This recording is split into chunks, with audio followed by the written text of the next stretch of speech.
It's good to have you with us at this hour. I'm Kwon Jang-ho. A new deal between Seoul and Washington was reached this week, increasing South Korea's share of the cost of stationing US troops on the peninsula. But with the deal only lasting 1 year, differences remain. Trump has already warned that South Korea will have to pay more in the future, while Seoul hit back, saying that shouldn't be assumed. We'll look at this issue further in today's show, but first we catch up with the latest headlines with Devin Whiting at the News Center. Devin? Hi, Jung-ho. We're all waiting for the next big summit between the leaders of North Korea and the U.S. just 2 weeks from now in Vietnam. In the meantime, it looks like the details of Kim Jong-un's trip there have been finalized. Kim Yo-sun has this report. Vietnamese Foreign Minister Pham Binh Minh met with his North Korean counterpart Lee Yong-ho on Wednesday on the second day of his 3-day trip to Pyongyang. They vowed to develop the friendly ties between their nations that was built by the North's founding leader Kim Il-sung and former Vietnamese President Ho Chi Minh. According to North Korea's state-run media, they also shared views on international issues of mutual interest. The meeting was carried out in a very friendly ambience. The top diplomats are said to have finalized coordination on the details of Kim Jong-un's visit to Hanoi for his second summit with U.S. President Donald Trump later this month. It also looks likely Kim will be visiting Vietnam as a guest of the Vietnamese state, which means the leaders of North Korea and Vietnam will come face-to-face for the first time in 55 years. Pundits also say Kim Jong-un could tour Vietnam's infrastructure to benchmark the Southeast Asian country's economic development. Kim Yo-sun, Arirang News. And ahead of the summit, South Korea is keeping in close touch with the U.S. The allies' top diplomats Kang Kyung-hwa and Mike Pompeo are meeting on this Thursday in Poland, where they're attending a multilateral meeting on security in the Middle East. Kang says the main agenda of their meeting is to prepare for the Kim-Trump summit and to discuss the recent visit to Pyongyang by Special Representative Stephen Biegun. Kang will talk about how South Korea can contribute to another successful summit and give the U.S. a general idea of the corresponding measures Seoul hopes Washington will grant North Korea in exchange for its moves toward denuclearization. For the past 2 days, South Korean civic groups representing people from all walks of life were at North Korea's Kumgangsan Mountain, meeting their North Korean counterparts to talk about ways to expand inter-Korean exchanges. Oh Jang-hee reports. Starting a new year on the lunar calendar, representatives from South and North Korean civic groups gathered at North Korea's Kumgangsan Mountain on Tuesday and Wednesday. The aim of the event was to discuss the further deepening of interactions and exchanges between the two Koreas on various fronts. From South Korea, there were about 200 representatives from fields including the academics, culture, and labor, plus a few lawmakers. There were about 100 representatives from the North. South Koreans were more proactive in proposing joint projects. On the labor front, South Korean representatives proposed holding a joint event for laborers. On the religious side, monks invited their North Korean counterparts to Seoul for Buddha's birthday and suggested a joint temple stay program at a North Korean temple. The North Koreans responded positively to those proposals. But according to the South Korean attendees, the North Korean representatives generally stressed the need to resume operations at the two Koreas' joint factory park, the Kaesong Industrial Complex, and South Korean tours to the North's Kumgangsan Mountain. They also emphasized that international sanctions on North Korea should be lifted. The two sides adopted a joint letter of appeal where they called for efforts to activate intercurrent exchanges. During the letter's drafting, South Koreans tried to include their support for Pyongyang's denuclearization, but the North Koreans refused, saying it's a matter to be discussed by their respective leaders. Oh Jang-hee, Arirang News. Back here in Seoul, South Korean President Moon Jae-in held a rare meeting today with representatives of small business and the self-employed. It's part of his administration's efforts to help boost the economy from the ground up. He was clear about the importance of small business to Korea's economy. Shin Se-min reports. Promising more support for SMEs and the self-employed.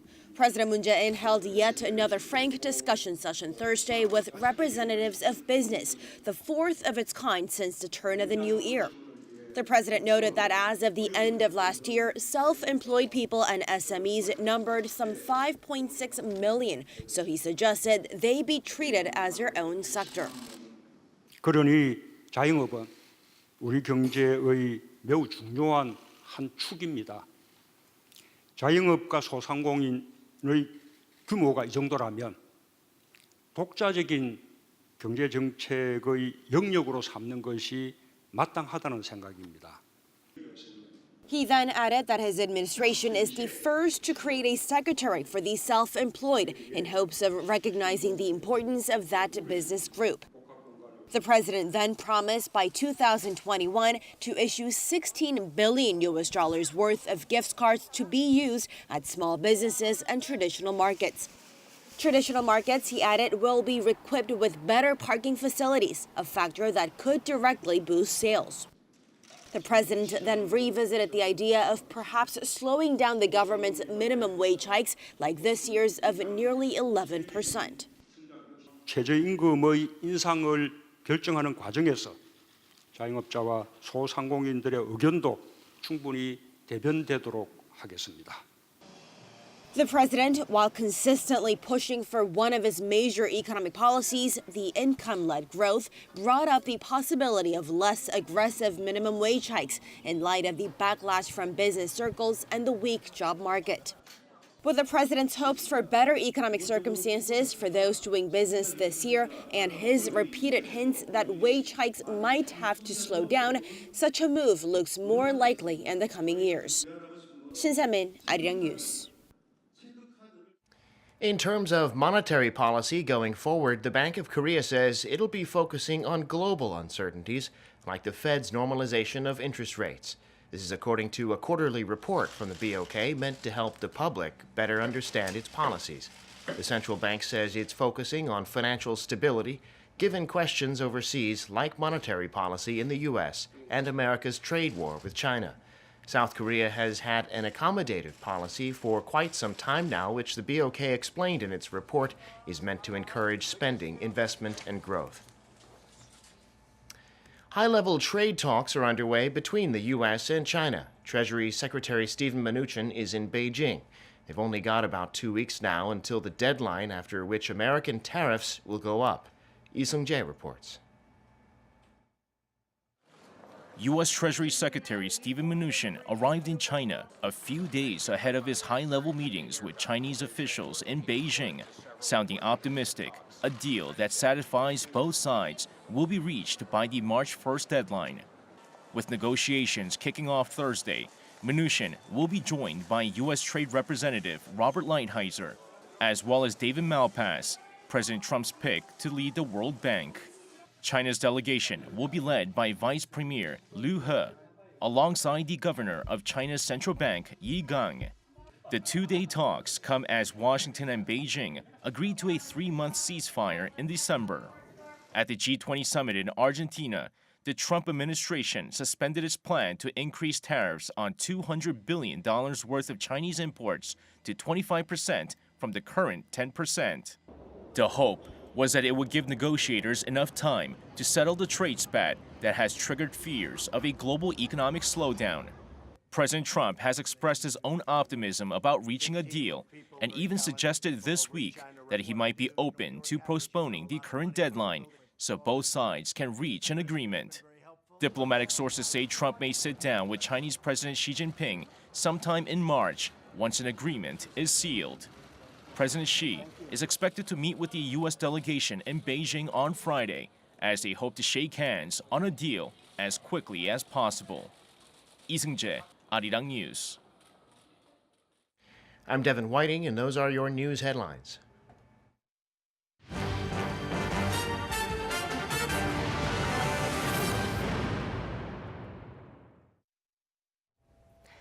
Differences seem to remain in Seoul and Washington's interpretation of their new defense-sharing agreement. South Korea will be shouldering an increased amount under their new deal, but officials ruled out the kind of massive spike that President Donald Trump mentioned recently. Shin Se-min has this story. Not an established fact. says South Korea's presidential office, speaking on the new defense cost-sharing deal agreed by Seoul and Washington. The Blue House spokesperson on Wednesday said the allies may agree to keep the deal at the current level after reviewing the need for an increase, and that Seoul hopes Washington does not consider another hike as an established fact, and also ruled out the possibility of sharply boosting Seoul's contribution toward the stationing of American troops on the peninsula. He added that the allies set the duration of their agreement to 1 year, but that deadline can be extended by another 12 months if both sides agree, apparently dismissing the possibility of an imminent increase. And South Korea's top diplomat also weighed in on the issue. The amount we had agreed upon stands at $920 million. We will have to look into the background of where President Trump pulled that figure from, but we are sure of the contents the two sides have agreed. Such an adamant dismissal comes only hours after remarks from the U.S. President Donald Trump claiming Korea had agreed to pay an additional $500 million as part of its burden sharing for the U.S. forces in Korea. They were paying about $500 million for $5 billion worth of protection, and we have to do better than that. So they've agreed to pay $500 million more, and over the years it'll start going up. The agreement made by the two allies' diplomats shows that Seoul's share will go up to some $920 million, or some 8.2% from the original $850 million.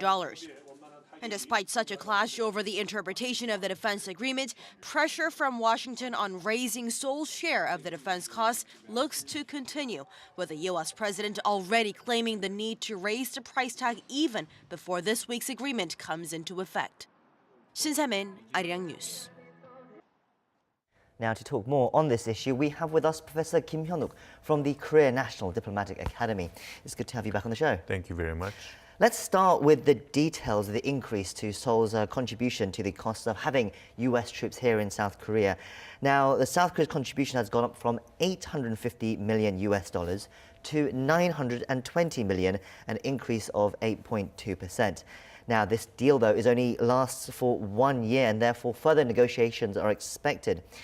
Now, this is not as much as perhaps Trump might have originally wanted. He talked about having double the South Korea's cost-sharing burden, but it's still an increase. So, is this a win for Trump or just a sort of a compromise? I think this is a very big raise from the South Korean perspective.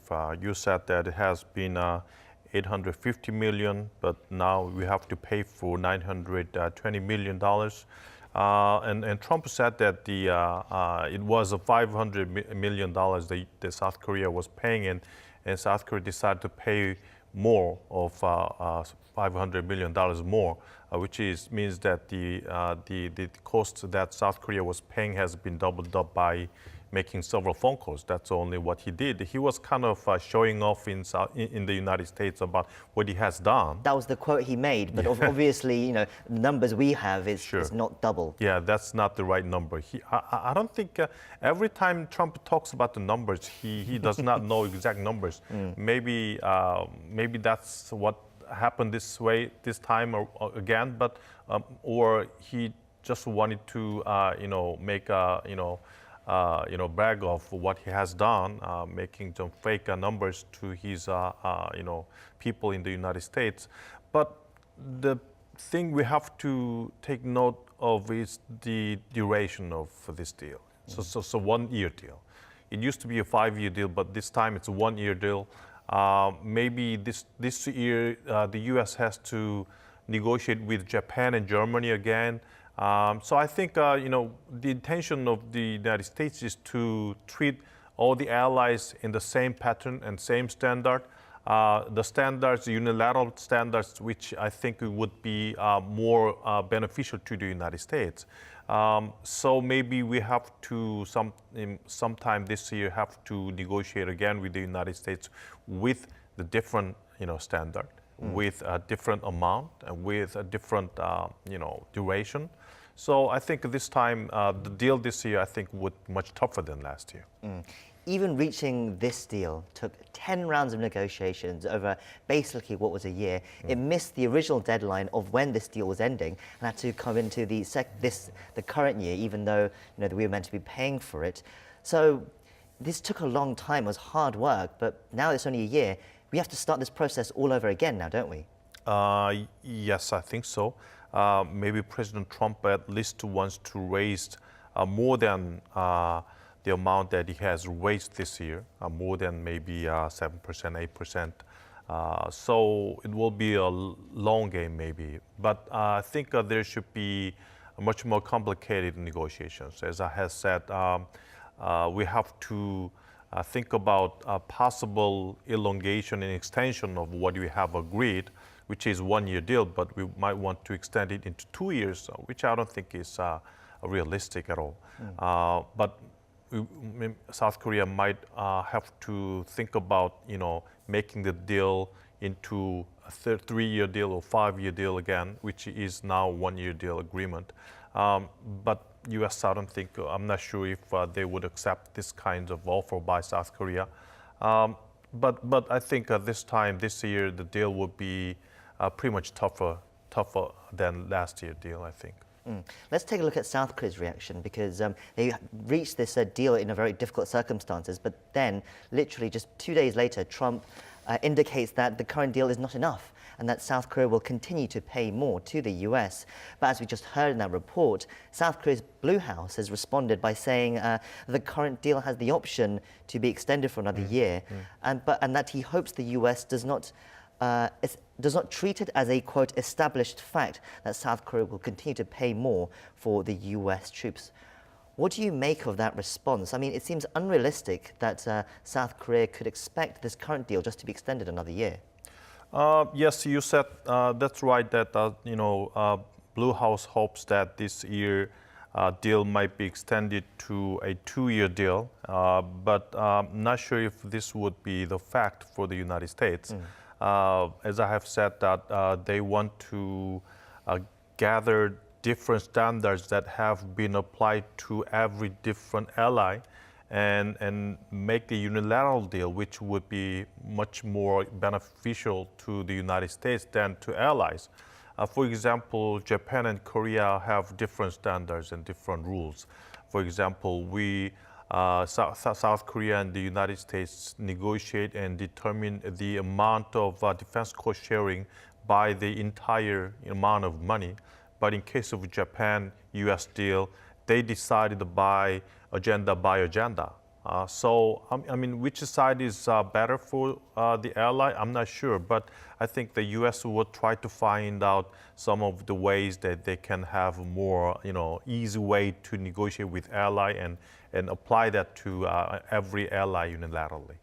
For South Korea, I mean, this is an 8% rise, but then they're going to have to go into negotiations again if there's another rise of a similar amount. That could really be hurt South Korea, especially if they want this continue negotiating deal every year, would it not? I think so. That would be a really tough deal for South Korea. I mean, this is an ongoing situation. For example, South Korea's Foreign Minister Kang will be meeting with her US counterpart, Secretary of State Mike Pompeo, in Warsaw in Poland, where an international security meeting is taking place. Now, the main agenda for the talks is North Korea, the US summit that's set to take place at the end of the month in Vietnam. But with this continuing remaining difference between the US and South Korea on this cost-sharing burden issue, do you think they will talk about this now, or do you think they will leave that for another time? I don't think they will talk about that issue right now. The focus that they have to pay is now the US-North Korea deal in Vietnam. They have to think about some possible deals. We only have about less than 2 weeks until the summit meeting, and as Mr. Began said, that they are now about to narrow the gaps. I mean, 1 week's left, and they are now finally, trying to narrow the gaps. So, if this is true, I mean, it is really not easy to expect some kinds of detailed agreement in the summit meeting. So I think the Pompeo and Kang the two foreign ministers, what they have to talk about now is how they can come up with some kinds of substantial big deal in the summit meeting. I don't think it's now time for them to talk about the cost-sharing issues. It's already past the issue. Then what do you think Kang Kyung-hwa will be telling Mike Pompeo during these talks? Because obviously this is the summit is between North Korea and the US. What will South Korea wanting to be telling the US here, this position? I think something that Mr. Began mentioned is that there should be some kinds of flexibility.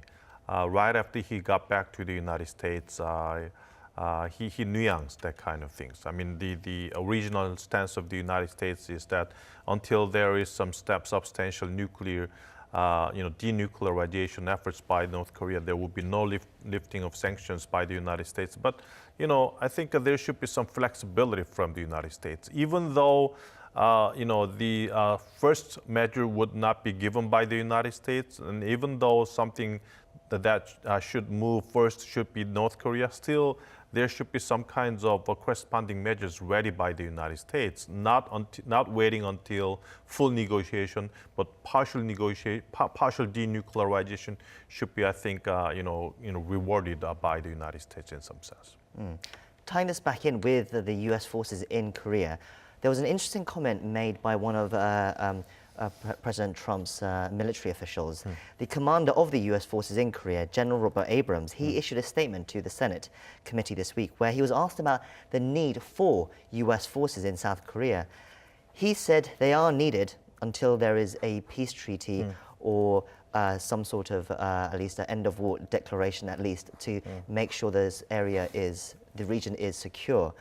That implies once a peace treaty comes in, though, that the US military would pull out of South Korea, which would raise a whole host of geopolitical and security issues in the region.